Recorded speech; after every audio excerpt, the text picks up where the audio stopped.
nothing changes.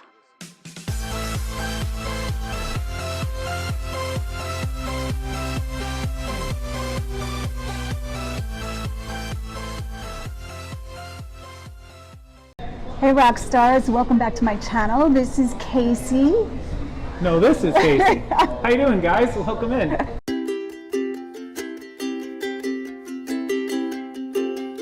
Look who I tracked down. She hunted me down, she tracked me down, and she came to Florida to do it, all the way to Florida. So I did, and the whole time I was DMing him saying, where are you, where are you?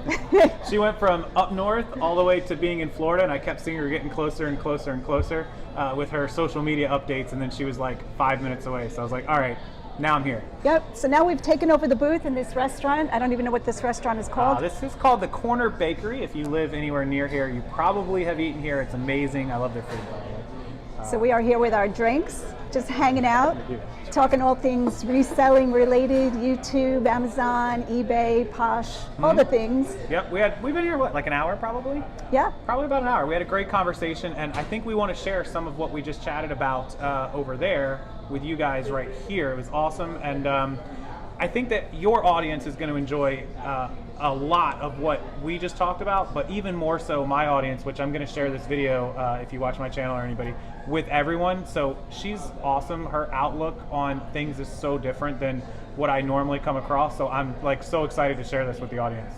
So for those of you who don't know me, maybe you're from Casey's channel, I'm Karen, Lavender ClothesLine. You can follow me on Instagram and YouTube and eBay. I don't do any other platform except I sell local furniture and stuff I flip, but pretty much just eBay for 6 years, fully supporting myself that way, making over 100,000. So it can be done by an older person, one person selling. Experienced, not older, experienced. Yeah. Oh, I don't mind older. So let me tell you guys, she's blown up the number of not just followers and views and YouTube subscribers in the last couple of months. Has blown up my mind. You're at almost 15,000 on YouTube, right? I think was the number? Truthfully, I haven't checked. I think it's I don't know. 14.6. In just the last couple months, it's just shot up. Somebody introduced me to her channel probably about a month and a half or 2 months ago. I can't remember the exact video, but I can tell you one person that really promoted me, and you're going to love this, whether you talk to her or not. Teresa Cox is one that told me to check you out. Do you know Teresa? No? I've heard of her, but I don't know who she is. She's the eBay girl from Red Closet. I spoke with her. Yeah, I spoke with her. Thank you. Thank you, Teresa, for pointing me in her direction. I will look you up. Yeah, so she's the one that talked with me on stage at eBay Open 2 years ago. Teresa's a sweetheart, and she knows a lot of great channels to follow. So thank you, Teresa. Your eBay store, 3,400 listings? Yep. 3,400. Yep. Individual items. They don't Unique. flip. Yep. Yes. Yep. By herself, guys. By herself. So it can be done. And then on Instagram, which is my even bigger mind blown, you're at 22,000 followers on Instagram. You're just shy of 22,000. You know, it's all because I post crazy things, and I like to go back to Instagram and show you guys what the thing sold for. To me, that's everything. We can all do hauls of what we bought and all of that, but until you see the dollar and find out what the person paid for it, it really doesn't mean anything in my opinion. So for me, it's all about, I bought these glasses for $2 and I got 40 for them. That's right. What it's really at the end of the day, right? And that is an important note. It's our segue into this whole conversation. She is a average sale price monster. Like what she gets for stuff, I look at things where I'm like, man, that's probably a $70 X and you got 92 for it. I'm like, wow. So she is holding out and getting what stuff is worth. And it's been a big hot topic lately. In fact, it came up on my channel just yesterday and this morning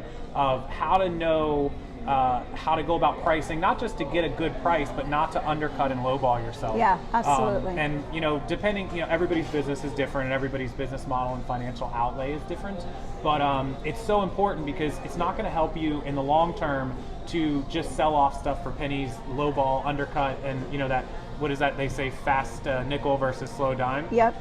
And look, if you want to scale, if you're serious about actually making money on the items and not making $3 or $5, you have to get what things are worth. You have to price fairly, but you have to, you know your worth. Is that a great thing? Know your worth? Yeah. Tell us, I want to hear, like, because this is something that I struggle with, and I've always struggled because I've always been somebody that just moves inventory. How do you? Which is not a bad thing. not. You don't want to sit on your inventory forever. I am definitely a long tail. I buy an item, it doesn't bother me if it doesn't sell for 2 years, but I have to get the $110 for it. So there's a difference there, but what you're saying is totally accurate. And I think a lot of people think you have to spend big money to get big money on items, and that's not always true either. You've got some great stuff you just showed me, and I even seen in her store.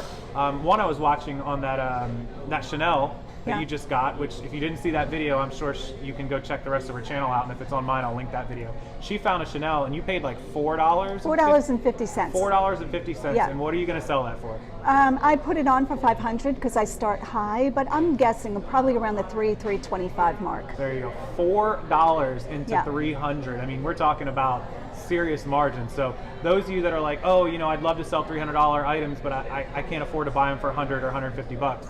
It's not always necessary. So, and that goes along with, speaking of, if they're not new to your channel, but new to my channel, where are you from? What area are you in? I started out in Long Island, and it was very hard to source there because Long Islanders generally know what brands are. They know all the top brands. New Yorkers. Yeah. But I started out as Lavender ClothesLine, which is still my name, but I moved to Pennsylvania probably about 4 or 5 years ago, and my area is rich with vintage hard goods, so that's what I jumped into. So now I pretty much sell anything, and my average buy-in price is between $4 and $5. So if you go on my store and you look at my solds, I am probably 10 timesing my money all day long. Yep. But you have to incredible. hunt for those things that you're not going to pay a lot for if you're uncertain of how much you're going to get for it.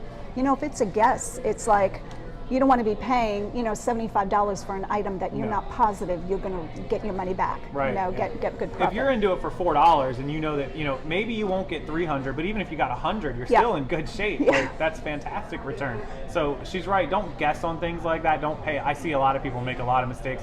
A lady it was a beautiful Rebecca Minkoff, but she paid like 80 or 90 bucks thinking she could get 250, 300, she guessed, and it ended up being something that was worth about $120 fair. Yeah. Fees and everything, she only made $10, and so I felt bad because I'm like, you spent 80 to make 10.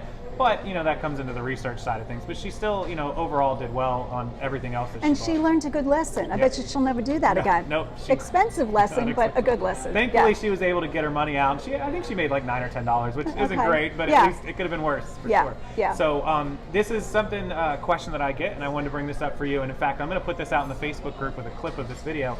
A lot of people want to know how to spot things that are vintage, worth the money versus not. Because just because it's old doesn't mean it's valuable. So Right. people know I'm not a vintage anything. I'm not even old enough to be vintage, I don't think, am I? No. 30 years. 30 years is vintage. Crap, So okay, we got I'm vintage here. We got vintage and almost antique. Yeah, so I am vintage, but I don't know anything about vintage, okay? So tell us, this is something I can't help my audience with. How do you go about, is it just years of experience or what is it? It's not. In my opinion, it comes down to quality, but anything comes down to quality. When your hand learns to recognize silk or pure wool or cashmere, when you feel that, you know. So the same holds true for vintage.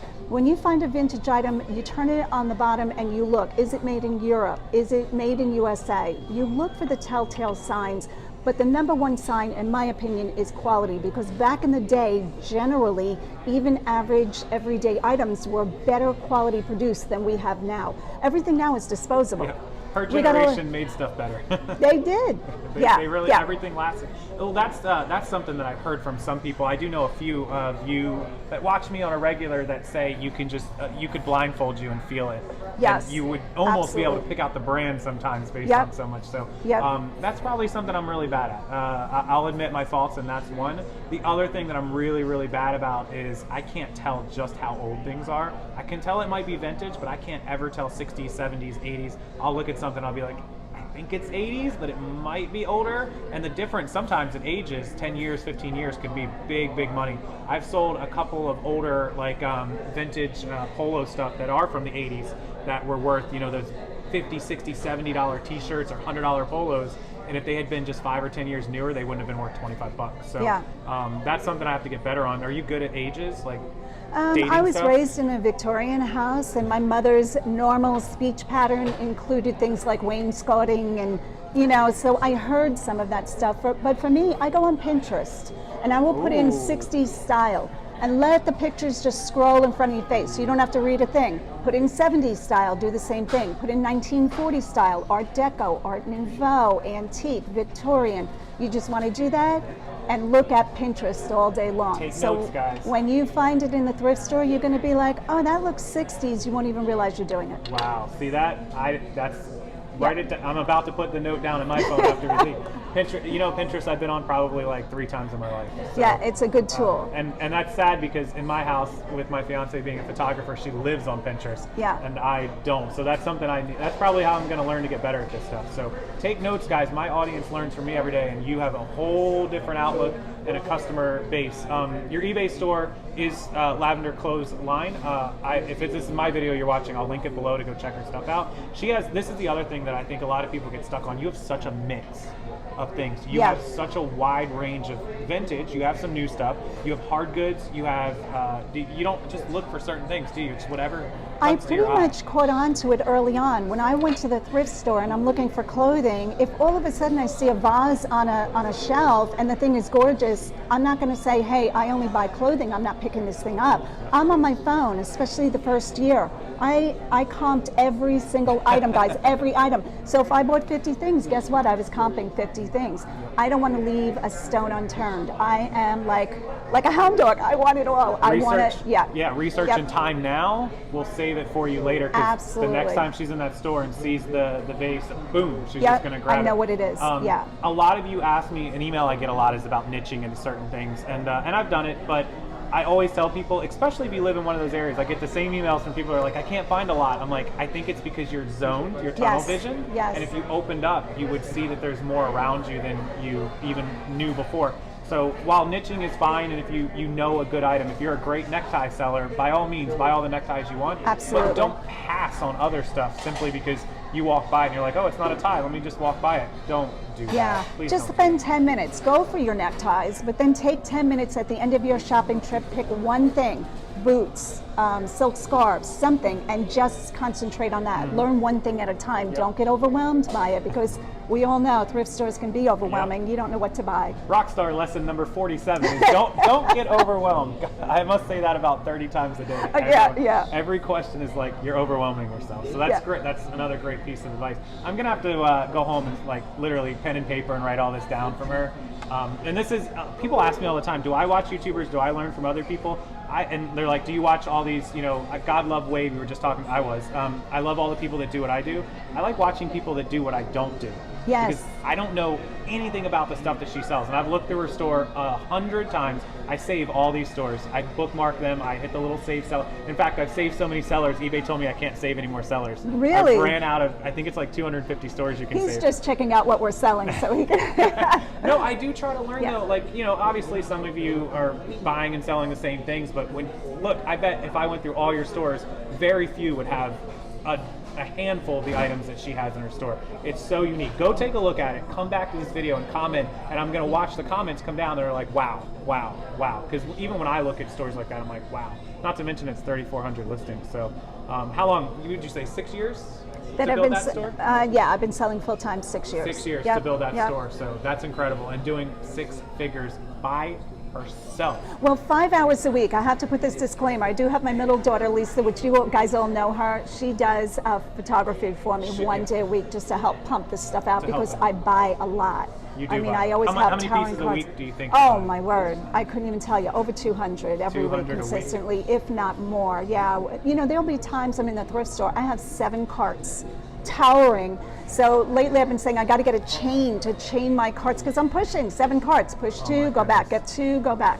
And the people there, the owners of the thrift stores, they love me. I love them. And you take advantage of all the half-offs and the coupons and everything, right? Absolutely. Absolutely. Yep. I think people will, because some people are like, I can't even get 7 items. When you open your mind up, you will find a way to get items. So people, of course, they want the higher dollar and what we just talked about, making the most money. But some people just have a terrible time finding stuff. Some places it is hard. I got to say that. I've thrifted, like we're in Florida right now, and I've come down to visit my daughter, Fresh Blooming Clothing. Melissa, many of you know her from YouTube, and her thrift stores are crazy expensive. So they come up with other ways to source. They go to the bins, they garbage pick, all the fun things. Anybody who didn't believe me that Florida's prices have gone they up, are and crazy she only high. is like 45 minutes from me. She's Yeah. south, yeah. So Yeah. she's south of me about 45. Yeah. I've spent many days down there in Sarasota and Bradenton.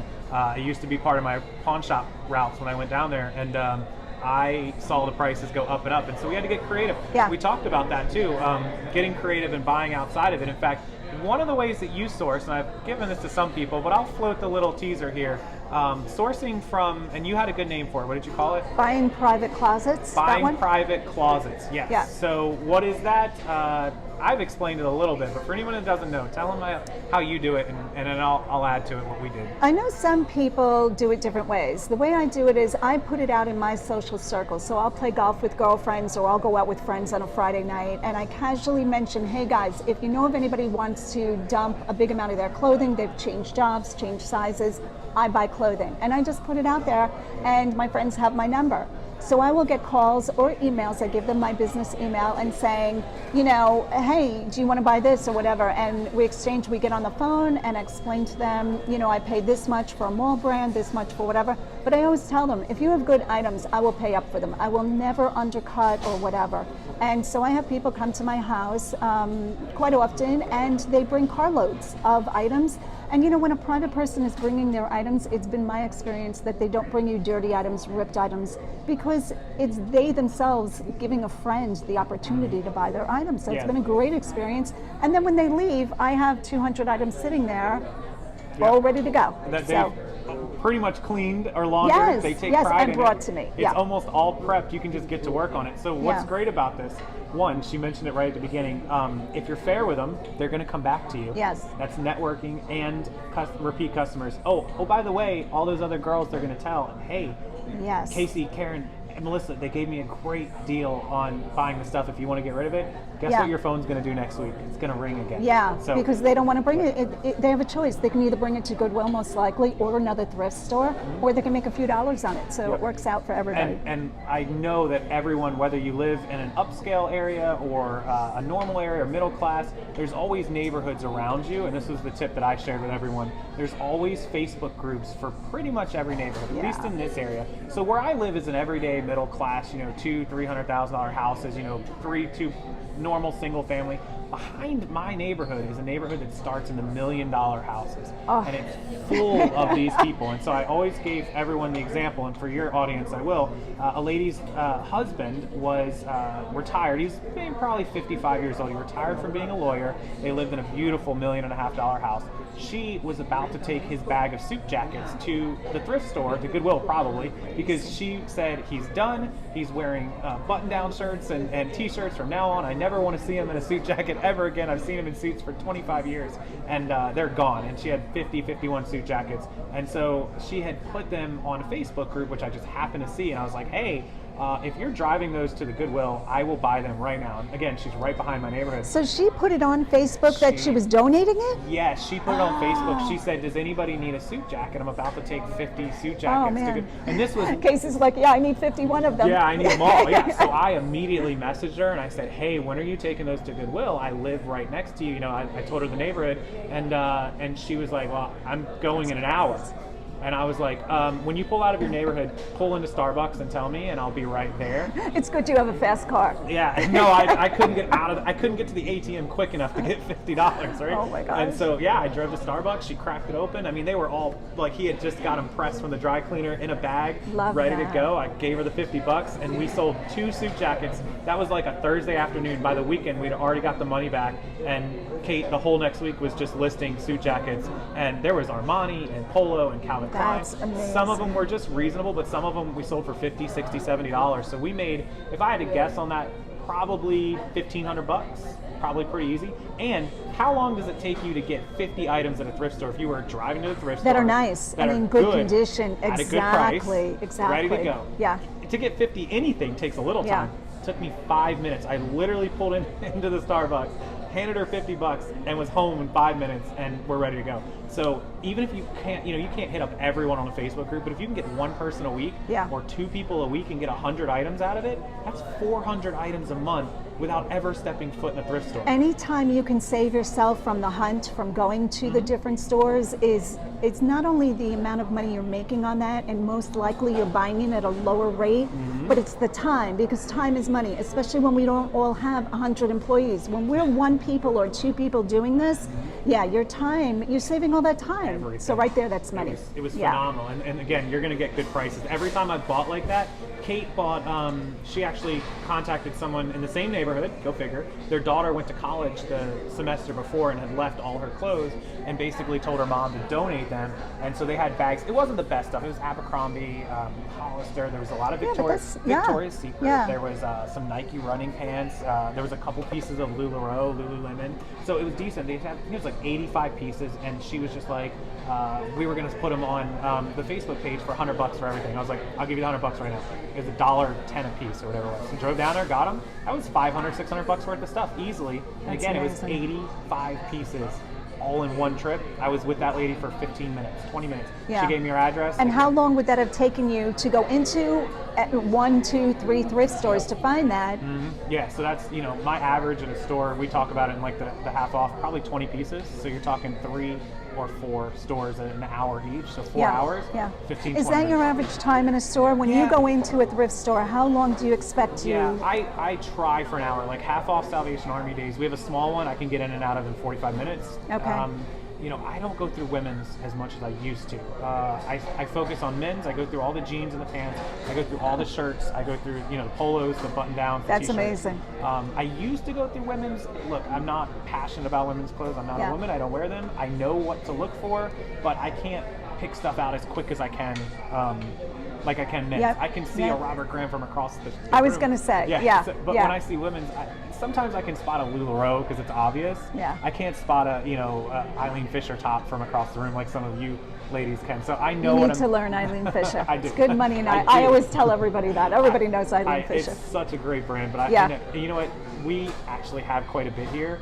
Their target audience is Florida. That sounds crazy, but remember, Eileen makes it for, I want to say, she's not a younger crowd and she's not an elderly crowd. She's right in that business middle thing. We have a lot of that here. And I actually do see it when I look for it, but I'm just so bad at women's And clothes. her materials generally are very organic feeling. They're linen, flax, things like that. So I could understand it going well in Florida. So you probably do have quite a bit here. There's a decent, whenever I've looked for it, I've found quite a few pieces, but I'm just bad at women's. I'll tell you when I'm bad at something, and I'm bad at it. So when I used to take Kate with me, we would find a lot more. We'd come home with 3 bags of women. I'd come home by myself with like 3 pieces. I'm like, couldn't find any. So yeah, that was the greatest tip I can give you guys is if something's not working, if your thrift stores are terrible, if they're that bad, think outside the box. Yeah. Fix it, change it. And so I did, I just 2 weeks ago I did one where we came up with 12 alternative ways to source, and that was one of the ways. And I already have people messaging me like, oh my goodness, I talked to them,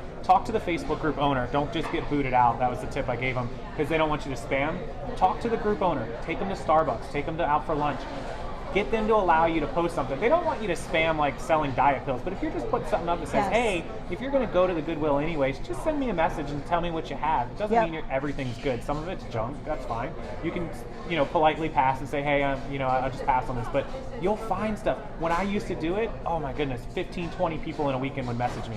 I'd probably buy from 2 of them or 3 of them, but that's all it takes, 50 pieces, 60 pieces. And when we talk about diversifying, that's also diversifying. It's not just about being on other platforms. Diversify your business where you source from, how you sell things, try different things, mix it up, and that's an excellent... That's fantastic, and that's just one. There are so many other ways. I'll give you the one if you missed my live show with Wade last night. Hi, Wade. Hi, Wade. We talked about Wade's a big storage unit buyer, and a lot of the storage unit buyers, at least around here, they love hard goods. They hate clothes. They take the clothes and throw them in the dumpster. And the shoes, and they throw them in the dumpster. Some of them like it. But Wade was like, yeah, you guys could hit up all the storage unit buyers and just give them your business card and go to the auctions when they have the live ones and hand out the business card. Or we could go dumpster diving at the storage units. After I'm they're in. done. Anybody want to join me for that in Pennsylvania? hit her up. Yeah, Leave a absolutely. comment. Leave a comment down Leave a below. comment below. Yeah. So there's so many other, again, there's the 12 that I gave was probably one of 1,000. So, 12 of 1,000 different ways. I hear people source so many different ways where I'm just like, you found stuff that way? I learn it every day. So just think outside the box, Yeah. expand. Think outside the box when you're in the thrift store, and then think outside the box when you're out of the thrift store. Yeah. Especially if you're in one of those really bad towns. I do have some of you guys that watch that are in towns with population 50, and I'm like, ooh, Yeah, that's tough. So, I'm lucky. We live, and there's 600,000 people that live in this city. Yeah. So I'm lucky, and I do know that. All right, so we're flipped. Pretty good reason. It's called the Sunshine State. It invaded us. Yeah, it is like 95 degrees here today. Yeah, and it was shining right in our face. The camera started to have like sunshine issues, and it gave us like, it's kind of like fate that it stopped for the recording, but the shadow was coming right at us. So we moved. Yep. Now I'm on this side. So we're good. I don't remember Good. where we were at. I Yeah. just know that we were talking about sourcing outside. Sourcing, yeah. Outside of the stuff. But the long story short is that you have to find different stuff if it's not working. You have to fix it, think outside the box, and find other ways. And there's 100 other ways to find stuff. If you live in a small town, I know it's tough, but even in small towns, there's Facebook groups, there's neighborhood groups. Yes. There's churches, especially in small towns, and you can hit up churches for their church sales. Yes. Not I was just talking about gyms. Oh, the gyms, yes, yeah. that's right. Go in and talk to the Lost gym and manager found. and ask what they do with their lost and found. Now you gotta wear gloves because some of it is gonna be sweaty, but you'd be surprised how much Lululemon you're gonna find there, Nike sneakers, things that are left by people, jackets, a lot of jackets. People take their jacket off and they're sweaty after they work out and they forgot they left their jacket. 30 days they have. Once I saw a bicycle. Really? I didn't get to buy it, but yeah. Wow. Yep. So sometimes they sell it off. Yeah, Wade mentioned one last night, which was one I used to do back in the day because I knew someone, the lost and found, or the dry cleaners, or the non-pickups. Most people that pay to get an item dry cleaned means it's a pretty decent item. And then they leave it at the dry cleaner, they don't pick it up. The Yep. dry cleaner sells Yep. the clothes off. So Wade mentioned that he does that quite often. I've done it a few times because I knew the guy that does my shirts, and he would always, I always told him if one comes in and doesn't get claimed, Robert Graham, let me know. So, and actually he did have one come in and didn't get claimed, but it was like a 3X. I'm like, nope, can't wear that. But he's always on the lookout. I should go around to all the dry cleaners in town. Yeah. My dry cleaner guy wanted way too much money because he caught on. He wanted more than what the person had paid, so it was like $10 an item. I'm like, okay. But you know what? You can try again another some place. of them won't. Drop off your business card. That's the thing I always tell people. I keep them. Yeah. I don't do it a lot, but keep a stack of business cards because there are times that I find people and I'm like, here, just in case. Absolutely. So networking, thinking outside the box, using alternatives. If you're just that's anything. Working on one item on eBay, anything. You can't just work on one thing. You got to have all kinds of layers. My best friend tells me all the time, layers of business, layers. So just do that, and you will be able to get 3,400 listings one day too. Yeah. That's a lot. But you know what, guys? I love it, and I'm doing what I love. And I've known Casey now. I messaged him first, I think, in 2015. I said, years. you don't know me, but you're gonna know me.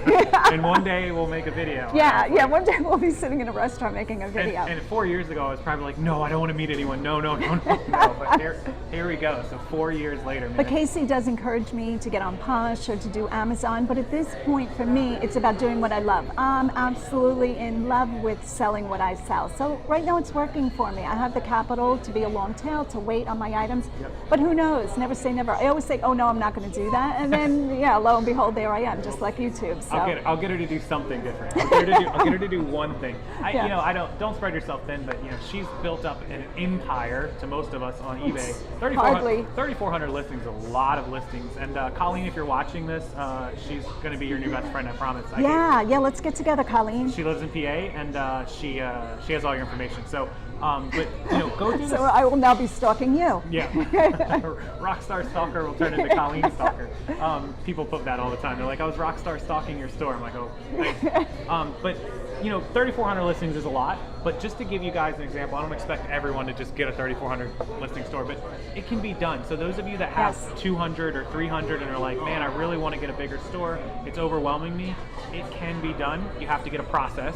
Yeah, you have a process. absolutely. Absolutely get organized. Yeah. Lay stuff out, batch stuff, don't overwhelm it. No death piles. None. Don't do death No piles. death piles. That's your money sitting there. Yep. You put work into sourcing it and doing everything. Photograph it, get that listed, especially before fourth quarter. Everybody complains about no inventory, and I'm like, I bet you, or no money for inventory, and I'm like, Yes. I bet you have a pile laying somewhere. Yep. And almost all of you do. So use her as your, if you have to, use her as a motivation. If you're on here You can do it, guys. Yeah, Yeah. if you're watching my show, my channel video right now, my part of this, all of her stuff will be right down there. Instagram is the same name, and YouTube Yes. right there. You'll find, it'll pop up, but I'll link it all for you guys. She's blown up. Both of her social media and YouTube channel have blown up. Some of her videos, we just looking at the one, 50,000 views, 7,000, 10,000, with only 14 and a half, I say only, but 14,500 subscribers with that view count. People love her videos, and when you see those views, I can tell you what it means. It means the audiences are engaged. They're coming back. You have repeat watchers, and that means that the quality is good. So go check it out, learn from it. Thank you, guys. I appreciate everybody following me and leaving me comments and encouraging me. She gets a lot of comments. I get a lot of encouragement, a lot. So thank you. Social media can be a hard place, but it can be a really good community place also. So. And for everyone that thinks it or doesn't know, we do help each other. We talk to each other. We have emails. We have messages. Some of us are in group messages. Yes. And Casey wrote back to me. The first time I wrote him, he didn't know me from a hole in the wall, and he actually emailed me back helping me. Where do you find that? And that's why, I do. Great That's guy. the one thing I pride myself. I clear my emails every day. I get about 300 a day, and currently, I mean, it's 6:30 when we're filming this, and I told him that I was coming to Florida and I wanted to meet him. He drove here today. He took time out of his schedule and he was like, "Yeah, I'll meet you." And he drove. I was excited when I saw it. I told somebody else that I'm friends with. I was like, "Somebody's coming to Florida that I'm meeting with," and I was like, "I've known her for a while, and I finally get to meet. Yeah. So of course I hugged him in the parking lot like he's my son. Like, oh, I finally get to meet you. It was great. That's awesome. But I'm so happy. Thank you for doing this and being here. And guys, please go check her out. I'm not just telling you that because she's sitting next to me, I promise you. But go check it out. I'll link it. And if you have questions, concerns, comments, no matter which channel you're on, leave it below. I know she'll check it out. She'll answer questions because she has way more knowledge on a lot of that stuff than I could ever dream of having. Yeah. She's got 29 years experience on me, just 29, and plus some, 1 or 2. She's a young chicken. Don't worry. Don't let her fool you. She's got a lot of energy too. So.